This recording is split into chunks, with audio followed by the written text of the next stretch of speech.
आज हम बात करेंगे डिप्रेशन का मूल कारण क्या है। आखिर डिप्रेशन होता क्यों है? डिप्रेशन कहते किसे हैं? मनोरोग यानी डिप्रेशन क्यों होता है? आप जानते हैं, जब बहुत सारी समस्याएं हमारे दिमाग में मिल जाती हैं, हमने सोचा कल हमने किसी को 10,000 रुपये देने हैं, कहाँ से आएंगे? अभी उसका हल तो हमने ढूंढा नहीं, उसी के साथ सोचा कि 2-4 दिन बाद बच्चों की फीस भरनी है, वो पैसा कहाँ से आएगा? उसी के साथ सोचा कोर्ट में 3 दिन बाद डेट है, वहाँ पर क्या कहना है? उसी के साथ सोचा कि हमने अभी 4 दिन बाद किसी शादी में जाना है, तो कैसे जाना है?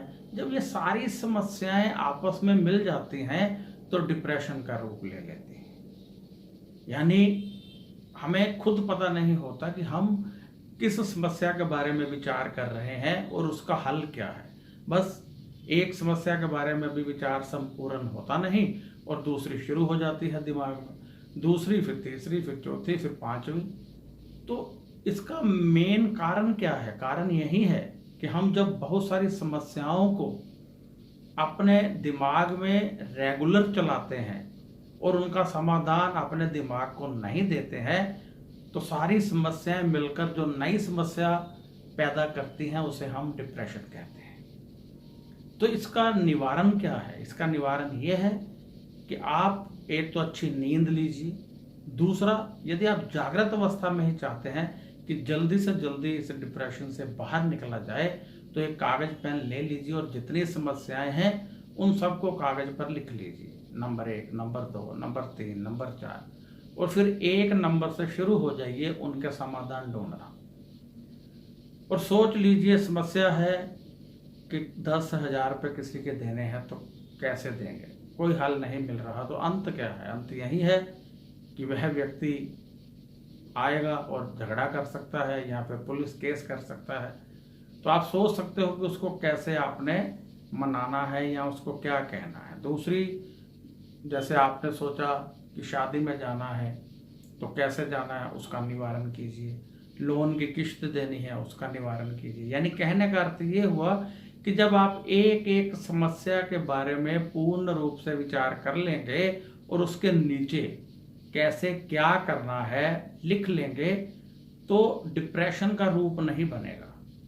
क्योंकि फिर जैसे ही आपको लगेगा कि अब बहुत सारी समस्याएं अभी बाकी हैं, तो आप वह कागज निकालेंगे, उसे पढ़ेंगे, तो आपको एक एक समस्या पता चलेगी और उसके नीचे जो आपने जवाब लिखा हुआ है उसके बारे में भी पता चलेगा। हो सकता है बहुत सारी समस्याओं का आपको समाधान ना मिले, परंतु टालने का तरीका जरूर मिल जाएगा और उसे आप अपने उस समस्या के नीचे लिख लीजिए।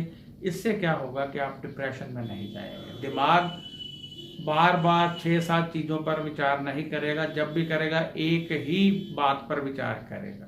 तो इस तरह आप डिप्रेशन से बाहर आ जाएंगे। और इसके लिए आपको नींद भी अच्छी लेनी चाहिए, क्योंकि जब नींद पूरी नहीं हुई होती तो दिमाग पूर्ण रूप से विचार कर नहीं पाता, समस्याओं का समाधान ढूंढ नहीं पाता। तो जब नींद पूर्ण रूप से ले लेंगे, सुबह तरोताजा उठेंगे, तो बहुत सारी समस्याओं का हल रात को सोए हुए अपने आप दिमाग में आ चुका होगा। तो आप जब सुबह उठेंगे तो अपने आप को तरोताजा महसूस करेंगे।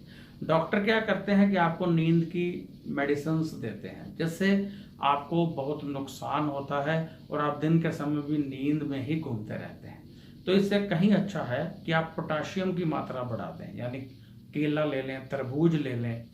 तो ज़्यादा केले खाएंगे, पोटाशियम की मात्रा बढ़ेगी तो नींद भी अच्छी आएगी। तरबूज खाएंगे, उससे भी नींद अच्छी आएगी। तो इससे क्या होगा, नींद अच्छी आने से आप तरोताज़ा उठेंगे और जैसा मैंने पहले बताया कि इससे आप अपनी समस्याओं का समाधान अच्छे ढंग से ढूंढ सकेंगे। तो अब मैं इजाज़त चाहूँगा। यदि आपकी कोई समस्या है तो व्हाट्सएप कीजिए, यदि आप जन्म पत्री दिखाना चाहते हैं तब भी व्हाट्सएप कीजिए। हाथ जोड़कर निवेदन है कि इस चैनल को सब्सक्राइब जरूर कीजिए, ताकि मेरा और आपका एक रिश्ता बन सके। नमस्कार, खुश रहिए और अपना ध्यान रखिए।